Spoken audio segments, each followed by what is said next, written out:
Você sabia que há mais de 2000 anos pisou um homem aqui na Terra que já falava de descentralização?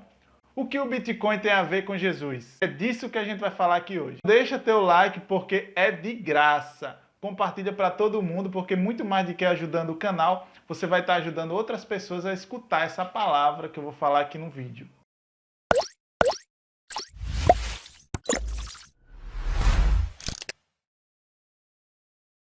Olá, seja muito bem-vindo ao canal Criptocrente, o canal do Evangelho Descentralizado. Eu me chamo Cleiton Luiz e humildemente estou aqui nesse canal compartilhando um pouco do que o Espírito Santo fala no meu coração. Se você está aqui pela primeira vez, fique à vontade, inscreva-se aqui no botão vermelho logo abaixo e faça parte desse projeto que começou há muito tempo atrás com Jesus e nós temos a responsabilidade de dar continuidade.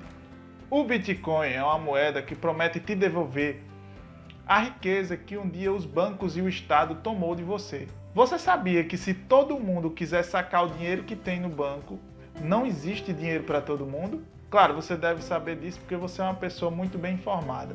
Mas em respeito às pessoas que não sabem, eu vou contar uma historinha aqui para entendermos um pouco mais essa conversa.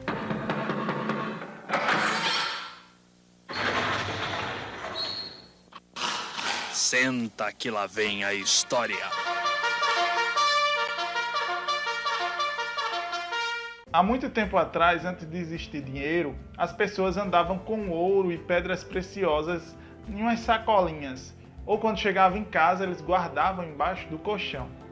Mas naquele tempo havia algumas dores a serem resolvidas. Quais são elas? Primeiro que para levar ouro e pedras preciosas, além do volume que ficava muito grande e evidente nas sacolinhas, era muito fácil de ser roubado, tanto nas viagens como em casa, porque era muito evidente quem tinha dinheiro. E todas essas dores foram curadas quando inventaram os bancos. Porque nos bancos vocês poderiam deixar suas riquezas e receber alguns papeizinhos em troca. Esses papéis eram referentes à quantidade de ouro e pedras preciosas que você tinha guardado no banco. Porque antes disso, como você bem sabe, o comércio era constituído por troca, por escambo. E às vezes essa troca não era muito justa. Porque um cavalo não vale o mesmo que um cachorro.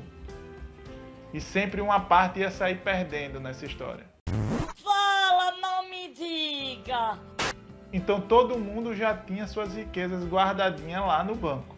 Maravilha! Então um belo dia um dono do banco acordou e disse: cara, já que eu tenho todo o dinheiro da cidade guardado no meu banco e parado, por que eu não empresto para quem quer tomar emprestado e eu recebo com juros?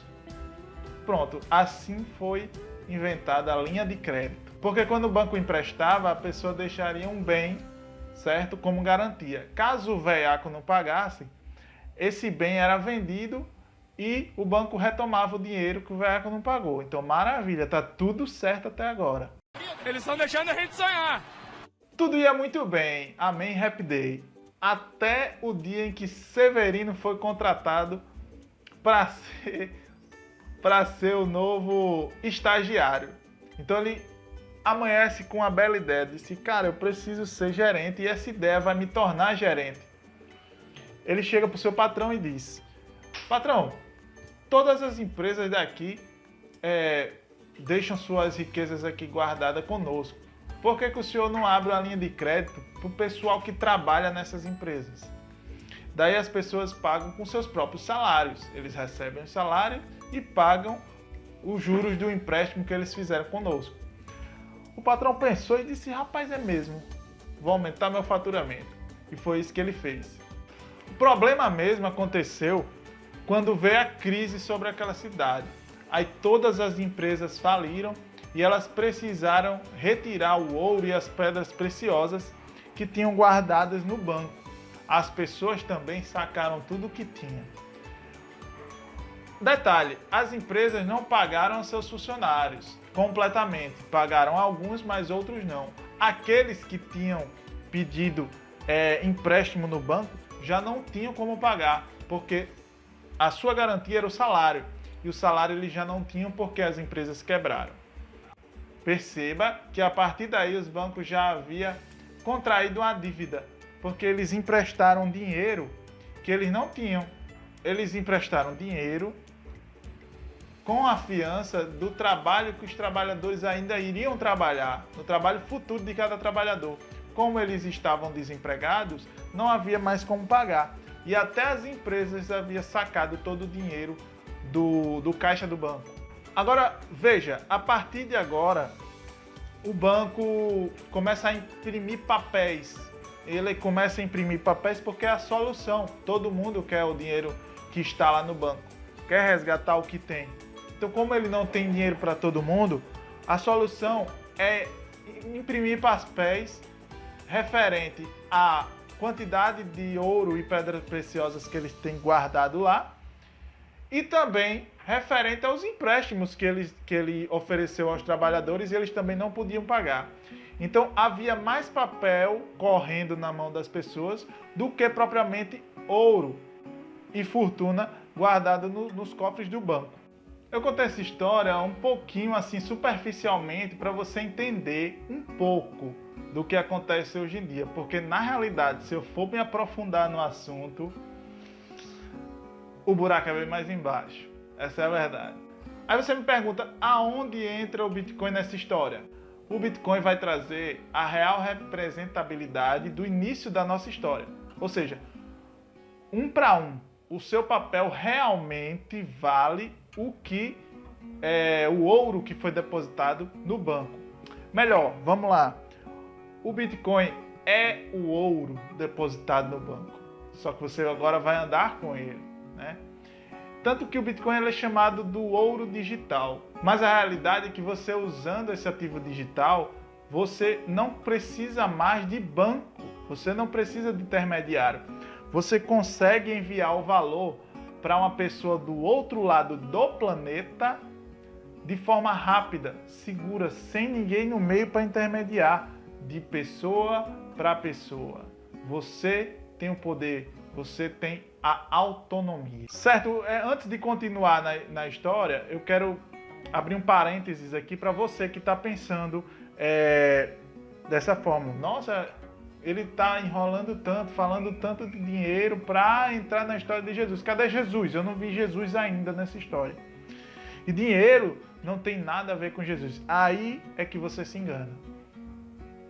Nas histórias bíblicas, você pode ver em que algumas parábolas Jesus usa do dinheiro. Ele usa de riquezas para exemplificar o reino dos céus. Vou lhe dar 3 exemplos aqui.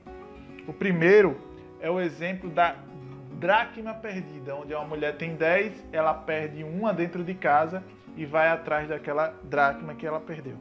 O segundo é a história em que Jesus fala que um homem muito rico vendeu todas as suas riquezas para comprar uma pérola preciosa em que ele se agradou muito dela e ela também representa o reino dos céus. Outro exemplo é quando um patrão vai viajar e dá para cada um servo um valor para que eles possam multiplicar quando ele voltar de viagem. E em suma, no final da história, tem um servo que enterrou esse chamado talento, né? E ele enterrou e quando ele desenterra, que entrega ao seu patrão, o patrão fica muito triste porque em vez de ele fazer render, o que ele fez foi enterrar, então isso não serviu de nada para o patrão. Pobre é uma coisa triste. Então, dito isso, vamos recapitular. Você tinha sua riqueza e deixou na mão dos bancos. Todo mundo precisa agora dos bancos para pagar e receber pagamento. Agora todo mundo pensa que tem uma quantia que na realidade não tem. Então o Bitcoin chega para tirar o poder do banco centralizador e colocar o poder da moeda nas mãos de cada um cidadão. Agora você tem o poder da moeda. Você tem a sua riqueza que outrora foi tirada pelos bancos. Isso é a descentralização. A descentralização é isso. Não existe mais um centro para você fazer operações, mas a responsabilidade é individualmente de cada um de fazer as operações. Então escuta isso. Foi Isso foi exatamente o que Jesus Cristo veio fazer aqui nessa terra. O que é que ele veio fazer aqui?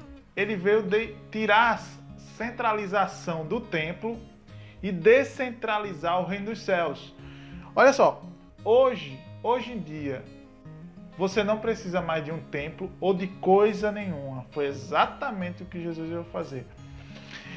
Ele tirou o poder do templo de ligação com o Altíssimo e deu a cada um de nós. Eu, você, todos nós temos ligação direta, pessoa para pessoa com o Pai. Não precisa do banco, de um templo ali, nem intermediário. Não. Você, individualmente, pode pedir perdão ao Pai pelos seus pecados e ser sacrifício vivo nas mãos dele, rejeitando o pecado dia após dia. Foi isso que o Salvador veio fazer. Ele veio mandar você ter vergonha na sua cara e tomar a responsabilidade para si e viver intencionalmente o reino de Deus aqui nessa terra.